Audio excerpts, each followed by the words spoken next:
Were I to ask who among you has a meditative ritual, a good portion of you would raise your hands. We're in Boulder.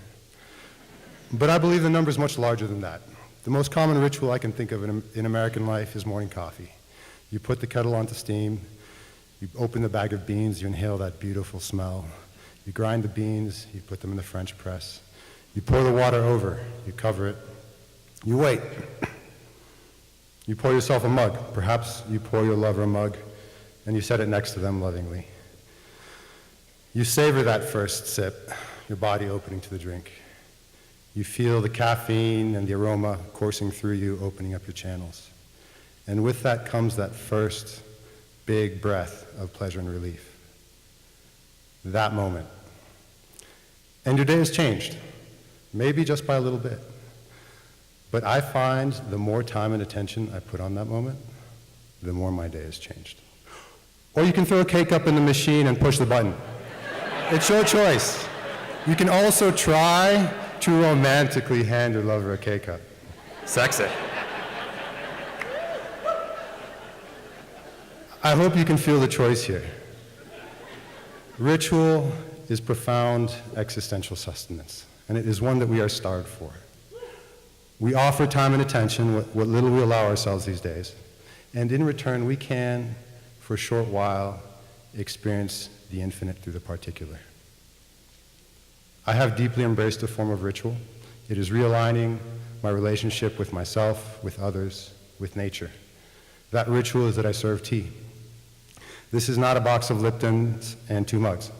That is tea with a small t, commercialized, industrialized, exploited, produced from clones, laden with agrochemicals, harvested by machine, and often torn to shreds. On the best of days, if you come to our home or our tea hut, the day before we will have fetched water from a mountain spring. We will have conditioned it overnight in a handmade container. A few hours before your arrival, we will have lit charcoal and warmed 2 kettles of water. When you come in, you will find a beautiful tea table with a tea cloth, a vase of flowers, a tray of small Qing Dynasty cups, and a little handmade teapot made from half-century-old ore from a very specific place in China called Yixing. I, my wife, or another walker in the way of tea will welcome you with a smile, introduce you to the tea. It might be a Shengpu'er 2 or 3 decades old. It might be a fine young one, harvested from trees, lovingly tended for 20 generations. It might be a century-old oolong from the Japanese colonial period in Taiwan, with a qi so clear and strong that you will understand that tea gains wisdom with age, just as we humans do. And then we begin drinking tea for 2, 3, sometimes 4 hours. What happens then is, for me, something that's outside the space of words. In some cases, we are moved to open-hearted connection. In other cases, we are moved to silence. I regularly witness people weep in tea ceremony. No explanation is necessary.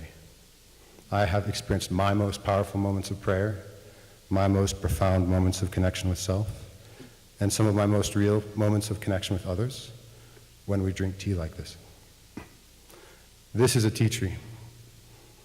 There is something magic and sacred in these leaves. Something magic and sacred that happens to your mind, body, and spirit as those sips spread through you. And it's not subtle. The tribes of Yunnan, the birthplace of tea, and perhaps the most biodiverse place on earth, worship these trees with altars before them. The oldest trees are almost 4,000 years old. My tea teacher, a Zen monk, talks about how tea is plant medicine. Treated properly, tea can be a portal right into the present. I know for myself, I can find a little bit more peace, a little bit more presence in a bowl or a cup of tea prepared with time and attention. In the tea tradition I am learning, there are 5 ways of serving tea, the simplest of which is just a bowl with leaves and hot water. Sometimes the simplest ways are the most profound. I rarely allow myself half a day to serve and drink tea, but I know I can touch that infinite moment in a single bowl. What you just saw briefly was the Sunshine Springs Tea Hut. We are building that place to serve and drink tea, and we hope you will come join us.